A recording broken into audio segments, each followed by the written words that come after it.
All I know about Lars von Trier is his name. You don't know any of his films? No.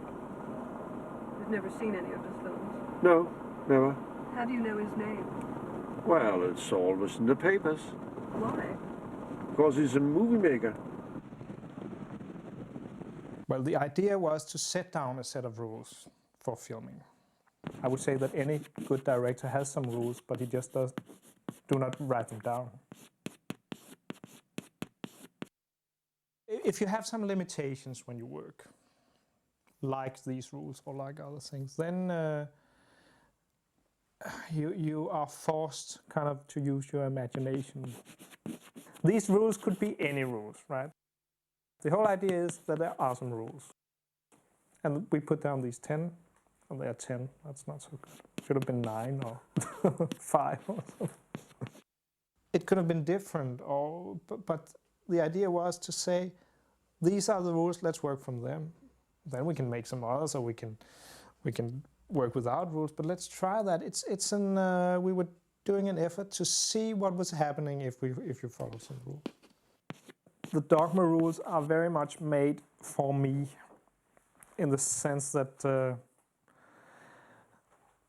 but that is maybe more personal, but we talked about this, you know, having control or giving away control. And all these rules are designed for me to give away control. Part of the idea of the Dogme thing was, of course, to get down to this basic feeling of film. It's provocative in the sense that you have this idea of, especially in Europe, of being an artist as being completely free. And that this is part of being an artist, is being completely free. And that is what the whole idea of Dogme is arguing.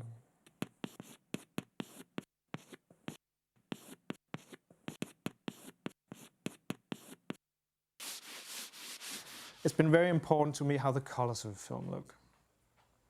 And then, of course, it's a great relief to have a rule saying it's color film, you can't do anything about it. So they're designed for me, if you see all the rules, they're kind of more or less designed for me not to do what I thought I have been doing for a long time.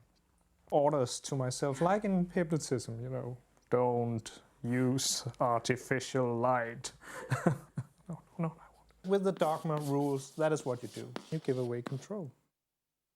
But then again, if you can't control it all, what's the point?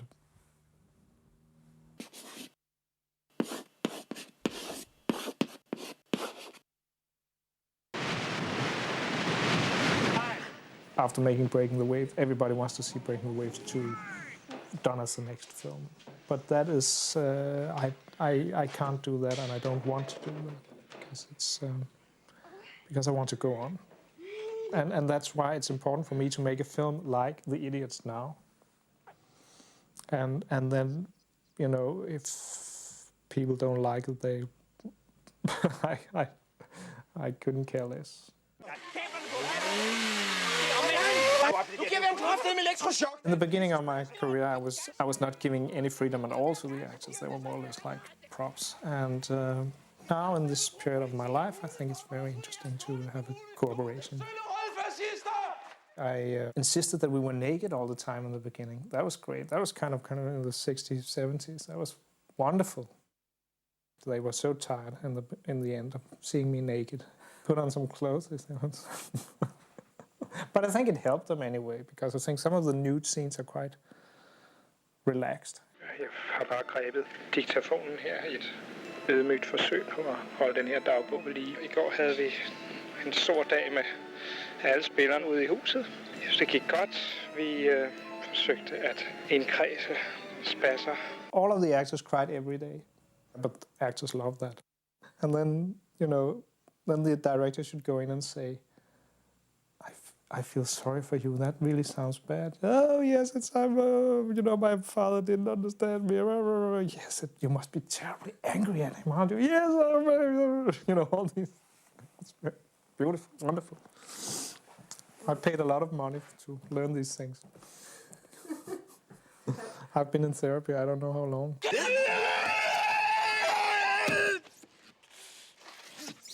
but a lot of crying. Boys were crying also.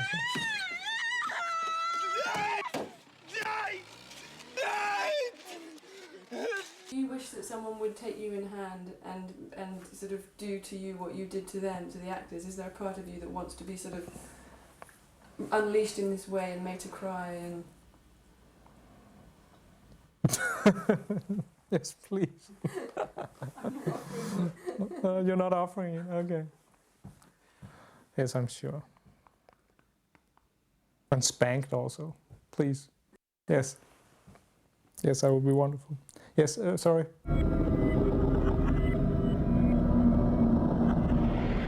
The Kingdom is a good example of what ideas I like to use, because it's in a form where we haven't censored very much when we wrote the script. Some of the other films have been censored much more, and you know the script has been taking years to write. But this was much faster, and this is we haven't taken anything away because it's bad taste or because it doesn't fit there. It was just kind of all of our ideas and dreams or whatever just came into the script. So you can say that when you're afraid of something, then there is also some kind of a fascination around the subject. Otherwise, you know, otherwise, why bother being afraid of something? Yeah, I'm extremely afraid of hospitals. That the hospital is kind of the symbol of your lack of power over yourself, over your body. All my anxieties you will find in the films. I will force my actors to do what I'm afraid of. I was so afraid of having cancer. I don't remember. I think it was in my... I don't remember where the cancer was. But anyway, I went to this doctor, and he said, you should make a fantasy trip. He was not a real doctor. He was kind of a man who did this. And I said, that sounds ridiculous, you know. And then I did it, and it was a lot of fun. It was such a lot of fun. And I went down into the molecules of my body, right? And I went into this enormous area where there was a lot of coffins. No, it's kind of a chests, you know, with that you normally have gold in. What do you call it? Treasure chests or whatever. And there was 1 million of them. And on top of each of them, there was a tiger lying with a trifork. It's fantastic. And I laughed such a lot while I did it. It was really fantastic. And then down in the chest were, you know, the genetic material. That was kind of the whole idea. And then this tiger was kind of guarding it. It was beautiful. And I talked to the tiger. It was great.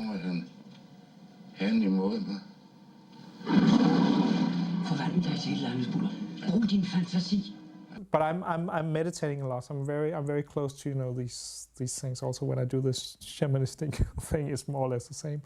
I'm really having fun with it. It's beautiful. It's just kind of click, and then you're...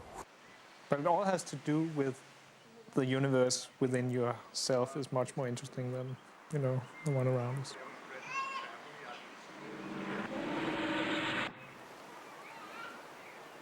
Well, this is where I lived when I was a child. And I've been trying to get away from this place for a long time, for 30 years, no, for 40 years. And now I bought the house back, and now I know that I will never get away. So, and the children are crying, as you can hear.